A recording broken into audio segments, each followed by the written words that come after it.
I still remember the day I walked into Hayes Tower, trying to look calm even though my hands were shaking. Lucas met me in the lobby, giving me a look that felt like a warning. He said, "Emma is waiting. Don't waste her time." I nodded, but inside I kept thinking I shouldn't be here. I needed the money, but selling myself in a contract marriage felt like crossing a line I couldn't uncross. When I entered her office, Emma didn't even look up at first. She just said, "Sit." Her voice was sharp, cold, and strangely steady. When she finally raised her eyes, I felt pinned down, like she could see every weakness in me.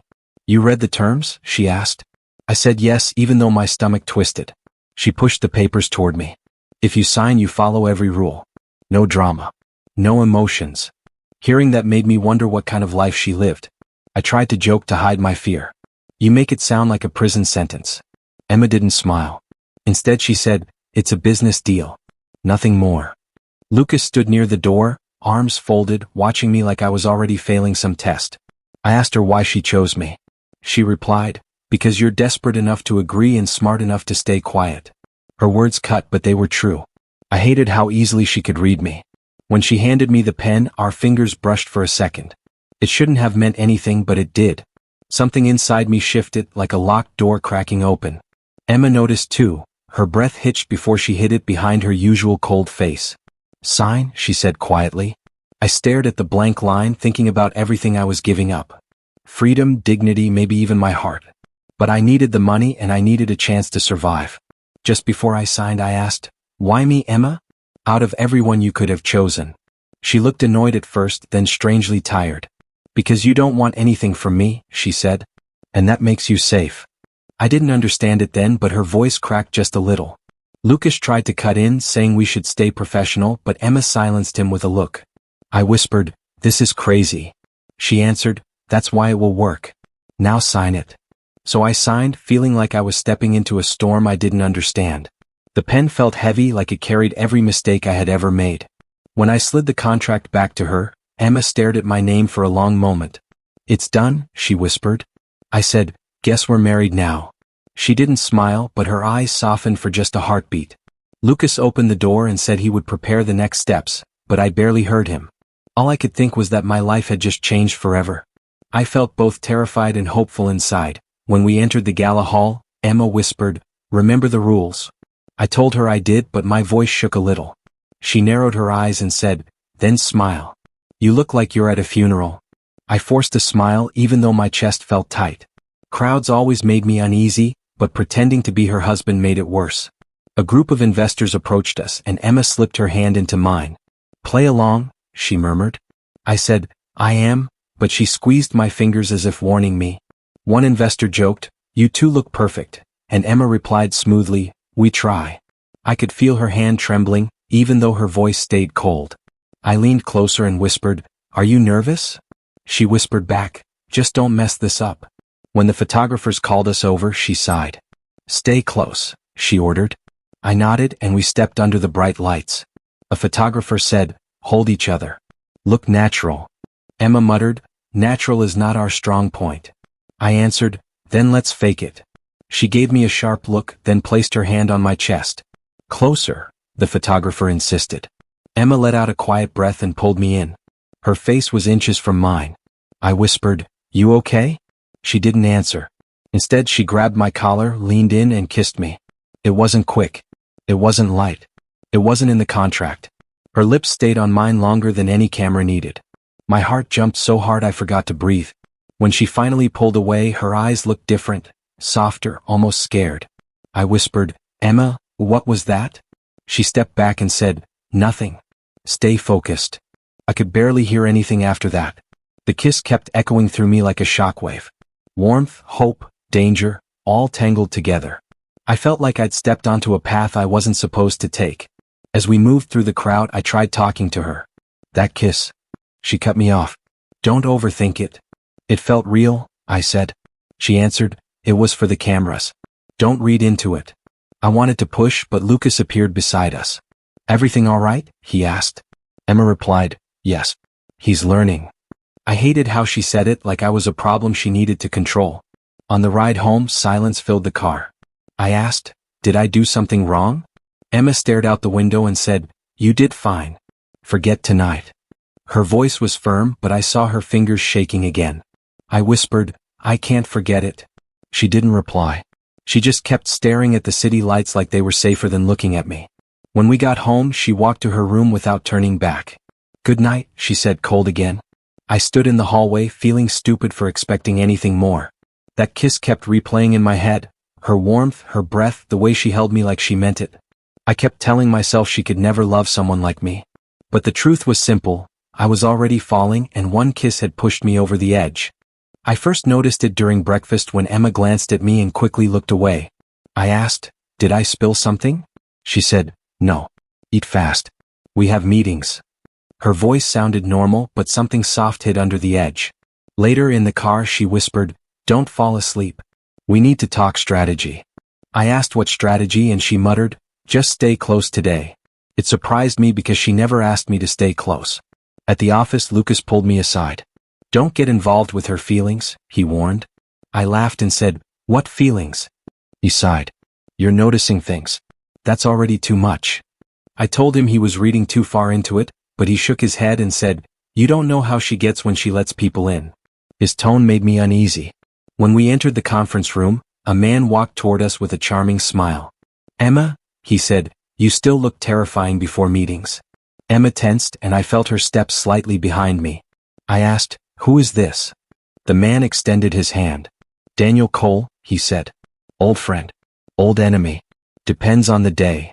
I shook his hand and felt something false in his grin. Daniel turned to me. "So you're the husband. Interesting choice, Emma." Emma snapped, "Focus on business." Daniel laughed. "Relax. I'm only saying you move fast. Some people don't get second chances with you." Emma's jaw tightened. I asked him, "What do you mean?" Daniel leaned closer. "Ask her. She's the one who knows how many lives she's broken." He walked away before I could respond. I looked at Emma. "What was that about?" She said, "Nothing. Ignore him." "That didn't sound like nothing," I replied. She muttered, "You don't get to question my past." I said, "I wasn't judging. I just want to understand." Her voice cracked. "I don't owe you explanations." I stepped back, shocked by how sharp she spoke. "Okay," I whispered. "I didn't mean to push." She didn't answer. She only walked ahead, leaving me feeling like I had crossed a hidden line. Throughout the day, Emma avoided looking at me. During a break, I said, "Emma, talk to me." She whispered, "Not now." When I tried again, she raised her voice. "Stop trying to fix things that aren't broken." Her words stung more than I expected. Lucas walked by and murmured, "You should give her space." I nodded, but my chest felt heavy.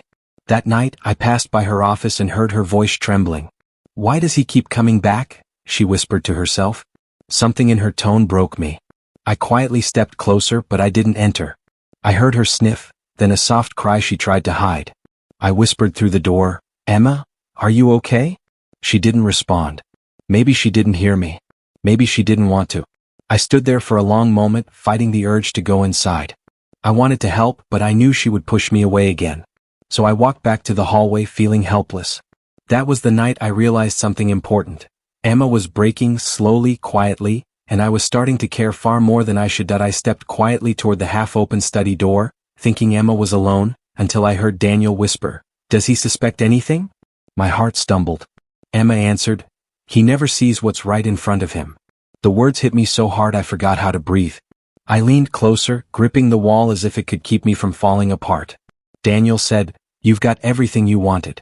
So when are you ending it?" Emma exhaled like it was nothing. "Soon." The marriage served its purpose.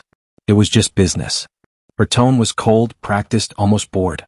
I felt something collapse inside me. I stepped back, but the floor seemed to tilt. My pulse hammered in my ears, drowning the rest of their conversation. I don't even know how long I stood there before pushing the door fully open. Emma froze. Daniel stiffened. She forced a smile. "Hey, I didn't hear you come in." "You weren't supposed to," I said, surprised my voice didn't crack. Daniel excused himself and slipped past me. I didn't move. I just stared at her, waiting for a truth I already knew wasn't coming. "What exactly was that?"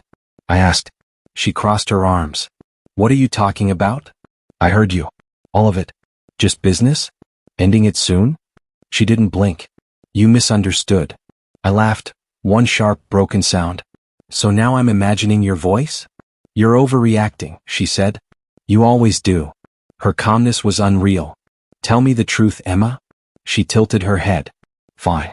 If you really want honesty, our marriage benefited us both. You got stability. I got security. That's business. Don't make it emotional. It is emotional, I said. I love you. She looked at me with an emptiness that made my chest cave in. And that's the problem. Her words sliced through every part of me. I felt weak, used, disposable. So you never loved me? She shrugged. Love complicates things. My throat tightened. I gave you everything. Was any of it real? Real enough to work, she said, her voice sharp now. But it's time to move on. Something inside me cracked so loudly I swore she could hear it.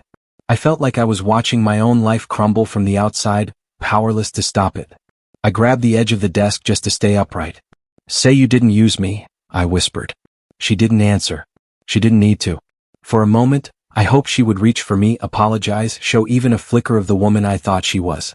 Instead, she looked annoyed. Are we done here? I have a meeting. Her coldness pushed me past the point of breaking. You ended this long before I walked in, I said. I turned toward the door, but she said, Where are you going? Away from you, I answered. For the first time, her voice wavered. Don't be dramatic. I'm being sane, I said. Maybe for the first time. As I walked down the hall, my legs felt numb. My chest ached like someone had reached in and torn something vital out. I heard her call my name, but I didn't look back. I couldn't. If I did, I might fall apart completely. I stepped outside, breathing air that felt colder and sharper than before. I didn't know where I was going, only that I couldn't stay. Leaving her house, our house, was like walking out of my own skin. For the first time, I walked away from her. And for the first time, she didn't follow.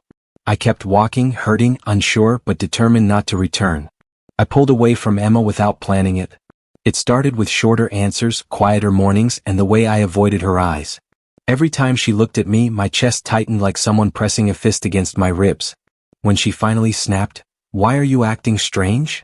I just muttered, I'm fine, even though I felt anything but fine. She stepped closer. Don't lie to me. I'm not lying, I whispered, though the lie stung my tongue. Her irritation flared. Then talk to me. I can't, I said, and I hated how weak it sounded. Inside, everything ached. I kept telling myself not to break again. Not to let her see my insides bleeding. I moved through the days like a ghost, working beside her but never really with her. Each time our shoulders brushed, I felt something in me crumble further. Lucas noticed first. He cornered me in the hallway. What happened? You look like you haven't slept in weeks. I'm handling things, I said. No, you're dying inside, he shot back. Talk to her. I tried. My voice cracked. She doesn't want to meet me halfway. Lucas cursed under his breath. Emma needs to fix this before everything collapses. Later, I overheard him confronting her. Emma, do something, he demanded. Why should I chase him? She snapped. If he has a problem, he can bring it up. He did, Lucas argued. You ignored him. I swallowed hard and walked away before I could hear her answer. It hurt too much. Meanwhile, Daniel kept circling her like a vulture. Every meeting, every call, every time I saw his name pop up on her screen, something inside me twisted, pain mixed with suspicion. I heard him laugh in her office one afternoon, a slick, rehearsed sound that made my skin crawl. When I stepped inside, he smiled. We were discussing a proposal. Very urgent. Emma didn't look at me. Yes. Business. Right? I murmured, forcing myself not to react. Later, I asked her, Are you sure he's not pushing you into traps? She bristled. Don't start. I'm just asking. And I'm telling you to stop questioning everything. Her voice went cold enough to freeze the room. I retreated, feeling foolish. Maybe she was right. Maybe I was imagining things because I was drowning in my own heartbreak. Every morning I woke up with a weight on my chest, a heaviness that made breathing feel like labor. I hid it from her, from everyone, but Lucas saw through me anyway. You're disappearing, he told me. I just need to get through the contract, I whispered. Then I'll leave. He stared at me like I'd slapped him. You can't mean that. I do. Whatever we had, it's gone.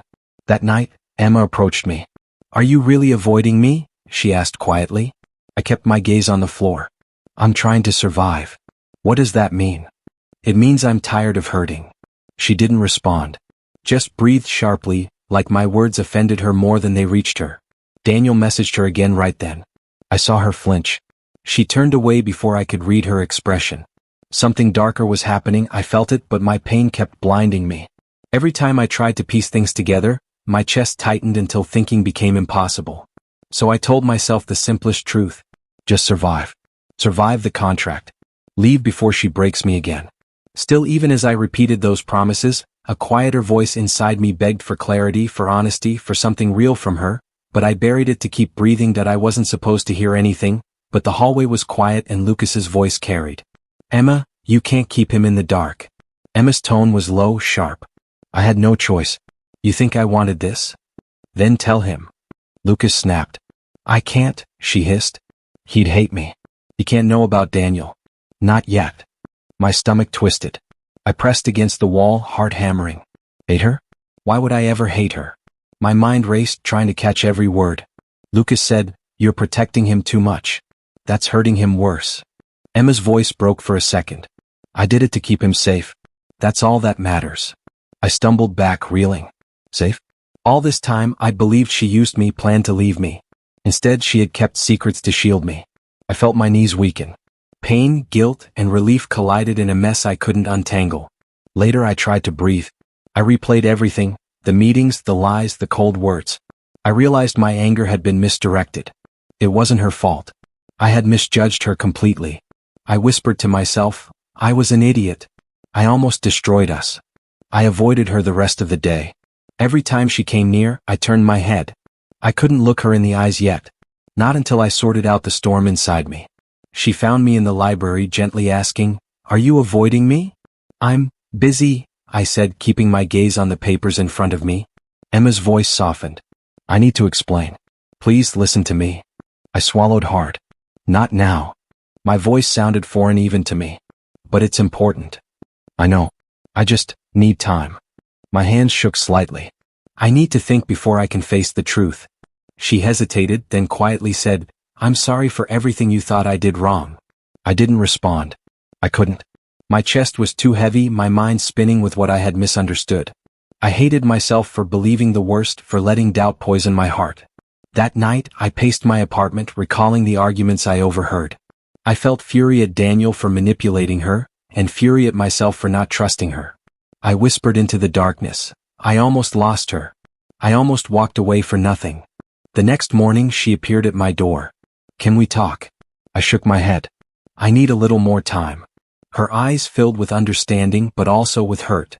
I'll wait, she said softly, and I felt my guilt tighten around my heart. I had misunderstood everything. She hadn't betrayed me, she had shielded me. I sat down, staring at the floor. I muttered to myself, I almost destroyed what I couldn't even see clearly. And even though I wanted to run into her arms, I stayed away. I needed to untangle the mix of relief, love, and anger first. My mind replayed her words. I did it to keep him safe.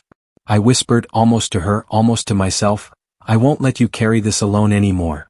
But for now, I stayed silent, hiding from the truth I now knew. The weight of misunderstanding was heavier than any betrayal.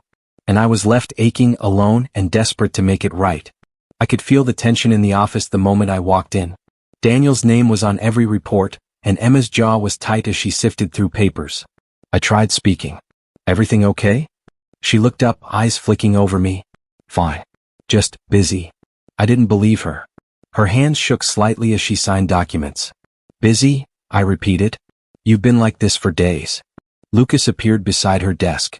You should take a break, he said gently. Emma waved him off. No time. He's almost gone anyway. I frowned. Gone? Yes. Almost done. Her voice was clipped, but I caught a tremor. Later I saw the first cracks in Daniel's empire. Board members confronted him, emails leaked, deadlines missed. I muttered, so this is karma? Emma glanced at me. Don't get attached to it. You'll just get angry. I can't help it, I said. It's satisfying. She shook her head. Don't enjoy it too much. There's still work to do. During a meeting, Daniel tried to manipulate her again. I asked quietly, do you need help? I've got it, she whispered, eyes flashing. But thank you. I frowned. He's still dangerous. I know, she said, biting her lip. I need to do this myself. Later, as I watched her, I noticed how tense she was, how she bit her thumb in concentration. I said, you look exhausted. Emma didn't answer immediately. Then quietly, I am. But I can't let him win. I felt a surge of something, pride, admiration, maybe fear. You're incredible, I whispered. That evening she stopped in the doorway looking at me. You've been watching too much, she said. I can't help it, I admitted. I want to see you safe. Emma's lips twitched. I appreciate it. But I don't need saving. I know, I said. But it doesn't mean I won't try. When Daniel lost another contract, I felt a rush of satisfaction. He's done, I muttered. Emma didn't celebrate. It's not about celebration. It's about closure. For me, for everyone he's hurt. I nodded. Still, it feels good to see him get what he deserves. Later, Lucas whispered to me, You notice her, don't you? Maybe, I admitted. She's remarkable. Lucas smirked. Be careful. She's all business until she isn't. I'll remember that, I said. That night Emma came to me. Are you staying late again? I could leave, I offered. She shook her head. No, stay.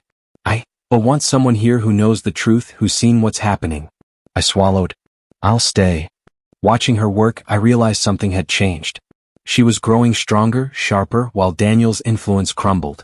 I felt hope stir even as my chest tightened. She glanced at me briefly, eyes softer than usual. I whispered, You're handling this better than I could ever imagine. Emma looked back, a faint smile tugging at her lips. I learned from the best, she said. And for the first time I felt like maybe, just maybe, I wasn't walking beside a stranger anymore. Emma texted me to meet her on the rooftop. I hesitated, then agreed. The city lights stretched endlessly before us when I stepped out. You wanted me here? I asked. Yes, she said softly, eyes on the skyline. We need to talk. I leaned against the railing, heart pounding. About what? She swallowed. About everything. About us. About me. Her voice trembled slightly, betraying the calm she usually wore. I narrowed my eyes. You're scaring me. I'm scared too, she admitted. Scared of losing you. Scared of being honest. I stepped closer. Start talking. Emma exhaled slowly. I've made so many mistakes. I've pushed you away because I thought it was safer. I lied, and I hurt you without wanting to. My chest tightened. I believed all those lies. Every cold word, every distance. Her gaze dropped. I know. And I hate that I let you think I could ever treat you that way intentionally. But I wanted to protect you. I shook my head, whispering, Protect me? You nearly destroyed me.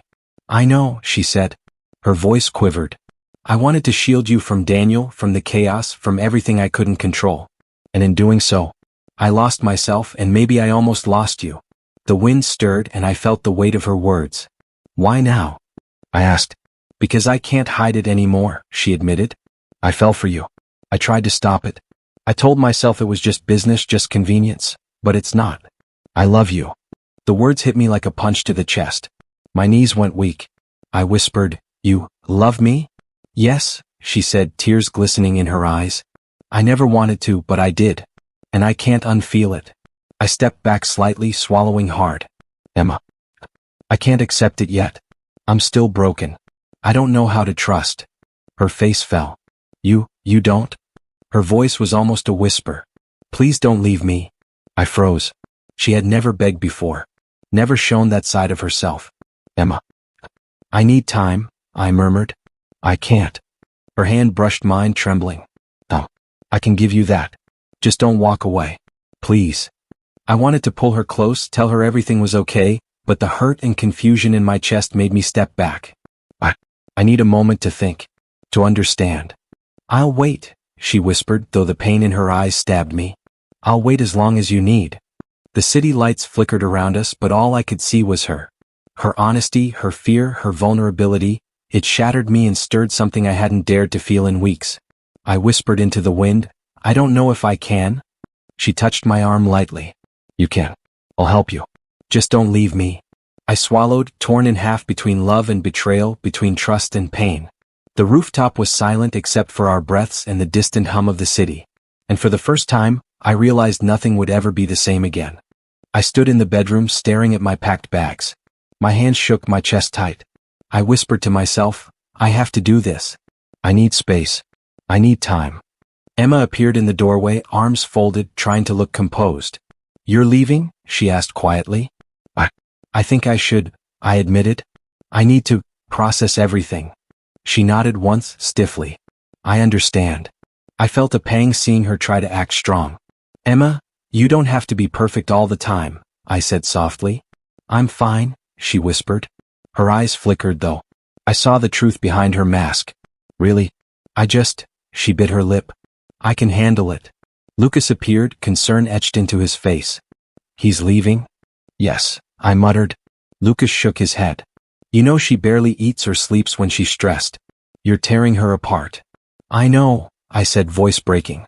But I can't stay right now. I need space. For both of us. Emma tried to smile but it faltered. If you leave, don't expect it to be easy for me, she said. I don't expect it to be, I said, hating how hollow my words sounded. I grabbed my bags and headed for the door. Her steps were quiet behind me. Wait, she whispered, voice shaking. I stopped, heart hammering. I can't lose you, she said, eyes glistening. Her hands trembled as she reached for me.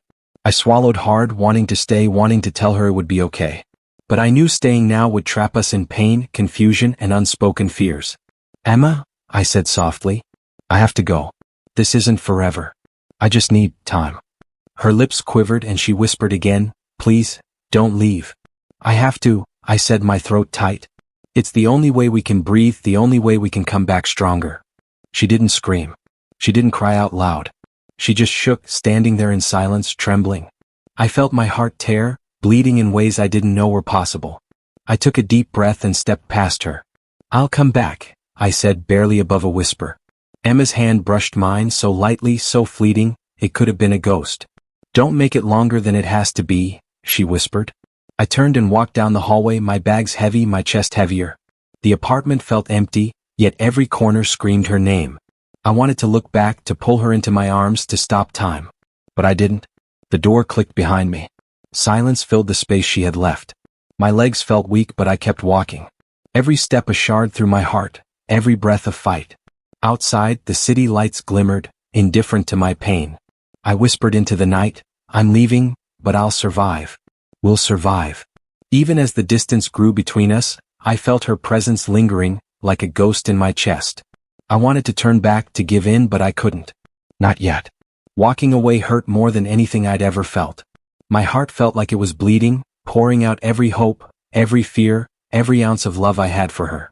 And still, I kept moving forward. That I watched from the corner of the boardroom, heart pounding but face calm. Daniel stood at the center, arrogance radiating from him as usual. Emma's eyes never left his. Are you ready? I whispered to myself. Daniel laughed. You think you can take me down? He sneered, voice echoing in the room. Emma didn't flinch. I already have. Her tone was cold, precise, each word cutting sharper than a knife. I remembered the files I had gathered, the emails, the transfers, the proof of his manipulation. I had passed them discreetly to her earlier, leaving no trace of myself.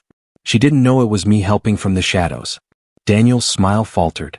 This is impossible, he barked. It's very possible, Emma said, her voice steady, unshaken. And it's all documented. Board members murmured among themselves, shock spreading across their faces. We trusted you, one whispered. How could you? I didn't, Emma interrupted, eyes fixed on Daniel. He's the only one responsible. Daniel's face twisted in rage. You'll pay for this. You'll regret ever crossing me. I've already paid for your games, Emma said, her hands trembling slightly but her words firm. And now it's over. Everything you built will collapse. I felt my chest tighten.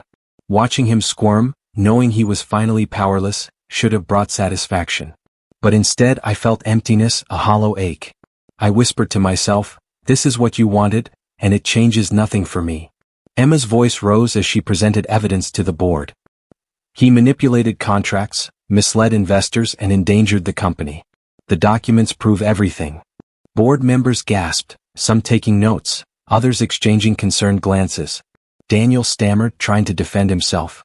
This isn't true.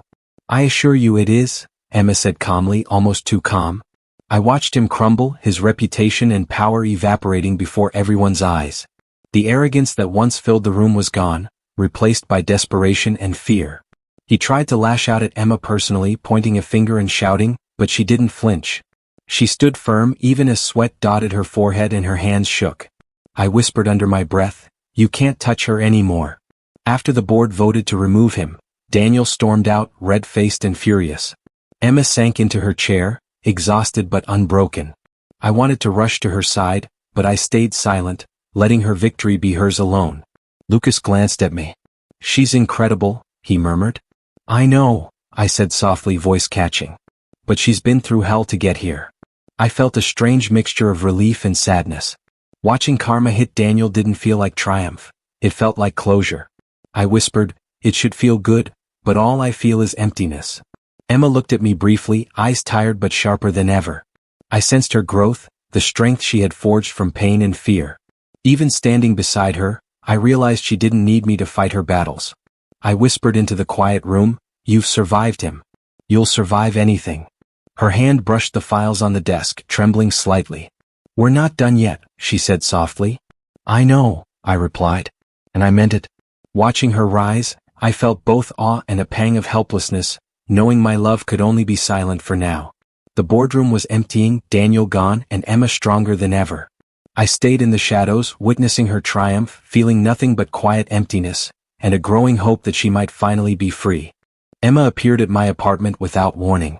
I was sitting by the window, staring at the city lights, pretending to be lost in thought. When she stepped in, I barely looked at her. Emma, I said quietly. She sighed, eyes glistening. I know. I frowned. Know what? That you helped me. All of it. The evidence, the files. I know it was you. Her voice cracked slightly. I swallowed. You know? She nodded, a tear escaping down her cheek. I can't believe you did this silently behind my back and for me. I don't know if I'll ever stop being grateful or broken by it. I wanted to speak, to explain, but words failed me. I just nodded. Emma walked closer, her hands trembling. I don't even know how to thank you. You don't need to, I whispered. It wasn't for thanks. Her lips quivered. I can't believe how much you care. She sank into the chair across from me, burying her face in her hands. I avoided looking directly at her, keeping my emotions hidden. Emma, don't fall apart. You've already survived so much. You don't need to break again. I know, she said softly. But this, what you did, it means everything. And I realize now how much I underestimated you, underestimated us. I shook my head, hiding the lump in my throat. You don't have to. Stop, she said, raising her head. Her eyes shone with a mixture of sorrow and gratitude. Stop hiding from me. I see you. I see everything you've done. And it's more than I could ever deserve. There was a pause, a quiet hum of the city outside. Then she whispered, I'm ready to sign the divorce papers if it will make you happy. My chest felt like it had been ripped open. Divorce papers? I whispered, voice tight. Emma. I don't want that. Her brow furrowed. You don't? But that's what you wanted, isn't it? I shook my head. No. I never wanted freedom. I wanted your trust. I wanted you to know I'd never betray you, never abandon you. And now I see how much you've suffered carrying everything alone. She blinked, tears glinting. I thought I had to protect myself. I thought I had to survive without anyone. But you were there always, even when I didn't know it. I stepped closer, lowering my voice. I was there because I love you, Emma. And because I never wanted you to carry that weight by yourself. Not ever. Her breath hitched and she whispered, I'm sorry for doubting you. For thinking you could ever betray me. I see now, everything you did, everything you risked. I swallowed, letting her words sink in. It's not about risk. It's about care. About trust. And you've earned every bit of mine. But you have to let me be here too. Let me help you carry things now. She nodded slowly, tears falling freely, but this time not from pain. I want that. I want you. And I want to believe in us again. I reached for her hand, feeling the warmth, the fragility, and the trust slowly returning. Then we start again, I said softly. Not with freedom or contracts, but with honesty with us. She smiled through tears, and I felt the weight on both our hearts ease slightly, knowing this time, we could truly face everything together. That I walked into Emma's office, my heart pounding in my chest.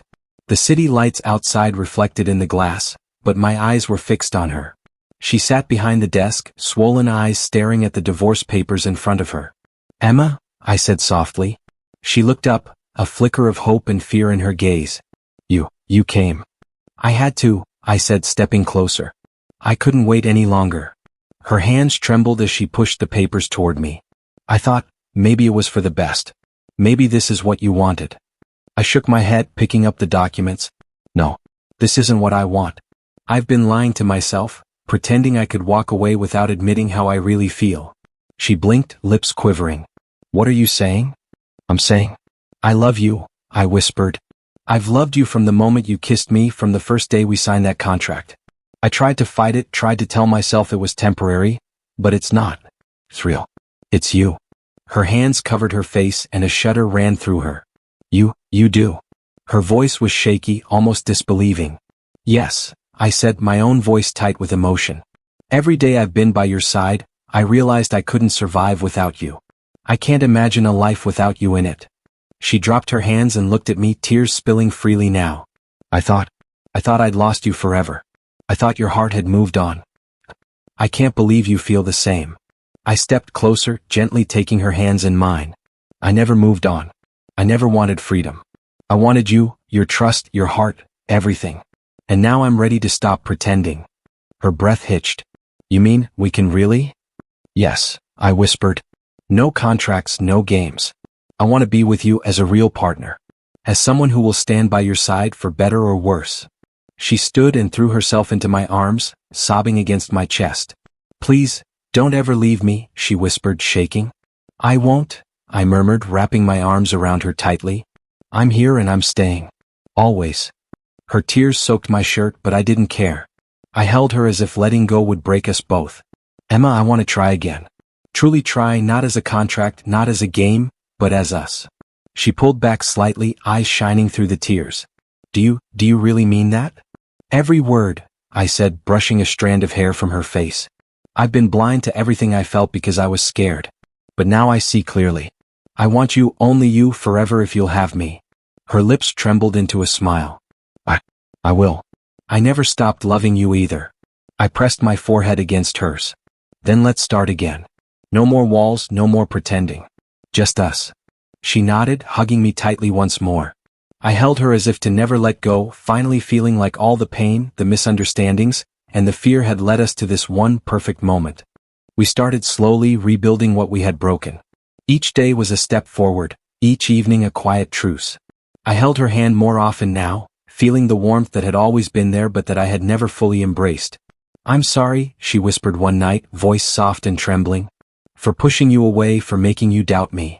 I shook my head, squeezing her hand. You don't have to apologize. I understand now, everything you did for us. She looked up at me, eyes glistening. I still fear losing you. I brushed her hair back gently. Emma, this time I'm not going anywhere. Not for contracts, not for anything else. I'm staying because I choose you every day. Her lips quivered into a small smile. You really mean that? Every word, I said, pressing my forehead against hers. And I know you mean the same. We're building this together now, step by step, mistake by mistake, promise by promise. We laughed softly at our stumbles, at the awkward silences that used to terrify us. I told her about small things I had noticed, how she softened when she thought I wasn't looking, how her laughter filled rooms. She listened, smiling shyly, then admitted the little things she loved about me too. One evening, she held my hand tightly, whispering, "Promise me we won't let anything break us again." I nodded, feeling the weight of every mistake we had survived. I promise. No matter what comes, we face it together. I'll always be here. She leaned against my shoulder, letting herself be vulnerable in a way she hadn't before. I never thought I could feel safe like this, she admitted. With you. You're safe, I said, voice steady, heart full. Always. Then we made a quiet decision, something simple but powerful. Not for business, not for appearances, not for money. We renewed our vows. I looked into her eyes and spoke from the heart. I love you. I choose you. Not as a contract, not as convenience, but as my life.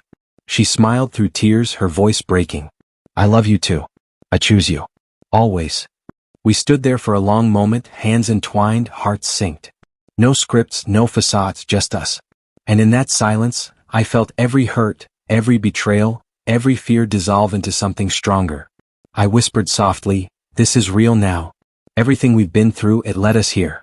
And I wouldn't trade a single step, even the painful ones, because they brought me to you." She rested her head against my chest, holding me close. I trust you, she murmured. Completely. And I'll spend every day proving that trust is never misplaced, I said. Finally, for the first time in months, maybe years, I felt peace. Our marriage wasn't about business anymore. It was about love. Real love. The kind that survived storms, healed wounds, and finally truly belonged to us.